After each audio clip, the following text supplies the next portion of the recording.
সালামু আলাইকুম। আওয়ামী লীগ সরকারের সময় দুইটা শব্দ খুব কমন, আপনারা শুনেছেন, জঙ্গি, বিএনপি জামাত।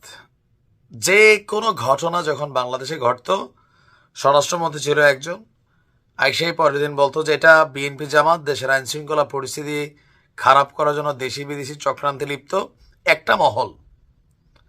এরা দেশের ভালো চায় না।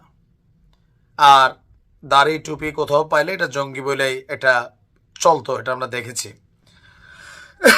তো সরকার পরিবর্তনের পর এই ইউনূস সরকারও আবার সেম থিওরি অ্যাপ্লাই করে। বাংলাদেশে যাই হয় মোটামুটি সব জায়গায় নতুন দুইটা শব্দ আসছে, দুর্বৃত্ত, একদল মুখোশধারী।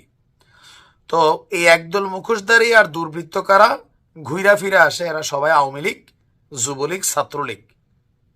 এরা নানান রূপে নতুন রূপে বাংলাদেশে ফিরেছে। আবার সরকারের উপদেষ্টারা যারা আছেন ছাত্রদের মধ্যে, শেখ হাসিনা কি নির্দেশ দিয়েছেন তাদের কাছে গোপন তথ্য আছে, তারাও মাঝে মাঝে বলেন। তো কিছু কিছু ঘটনা সত্যতা প্রমাণও করে যে নতুন রূপে আওয়ামী লীগ ফিরল। আবার কিছু ঘটনা এমনও তো হইতে পারে এখন বিএনপি ক্ষমতায় না আসুক, আওয়ামী লীগ চায়। আওয়ামী লীগ যদি চায়, আমার মনে হয় যে এটা চায় যে বিএনপি ক্ষমতায় আসুক, না আসুক চায় না। তো এই ঘটনার পেছনে অন্য কেউ তো ঘটনা ঘটাইতে পারে। এক দাগে মোটা দাগে সব আওয়ামী লীগ বানাই দেব ঠিক না, আগে ইনভেস্টিগেশন করা উচিত। যাই হোক, ঘটনার প্রেক্ষাপট হচ্ছে ফরিদপুরের আলফাডাঙ্গায় বিএনপির যে কার্যালয় আছে, গভীর রাতে সেখানে পেট্রোল বোমা আপনার বিস্ফোরণের ঘটনা ঘটেছে। পুরো অফিস দোমরায়া মোচড়ায়া আলোয় গেছে। পরে ঘটনাস্থল থেকে 4টি অবিস্ফোরিত বোমাও উদ্ধার করেছে পুলিশ। মঙ্গলবার গভীর রাতে উপজেলার সদর বাজারের হাসপাতাল রোডে বিএনপির উপজেলা কার্যালয়ে এই বোমা হামলার ঘটনাটি ঘটল।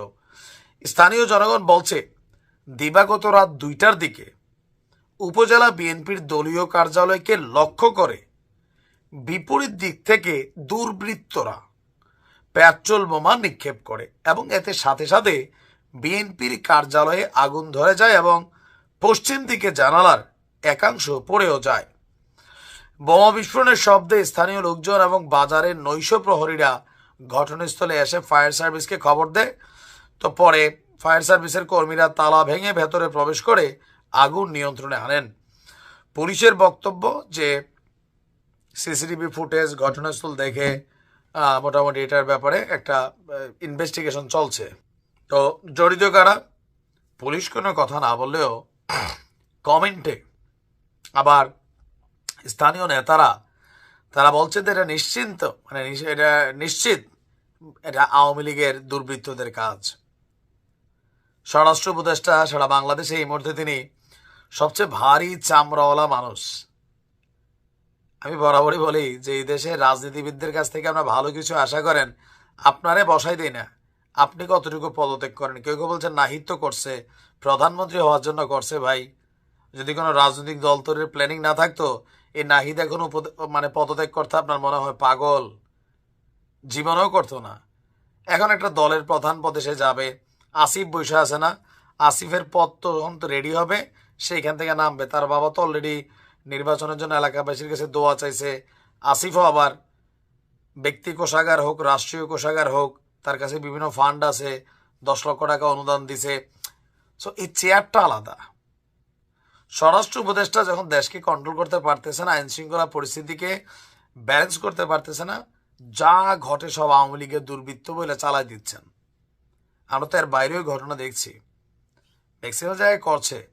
এত অপারেশন চলছে এতদিন পর্যন্ত, ডেভিল্যান্ড সারা বাংলাদেশে একযোগে, এরপরও কেন এই ঘটনা ঘটছে?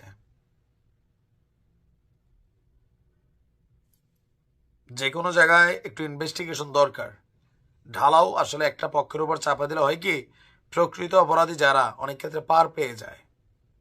খেয়াল রাখা উচিত। আসসালামু আলাইকুম।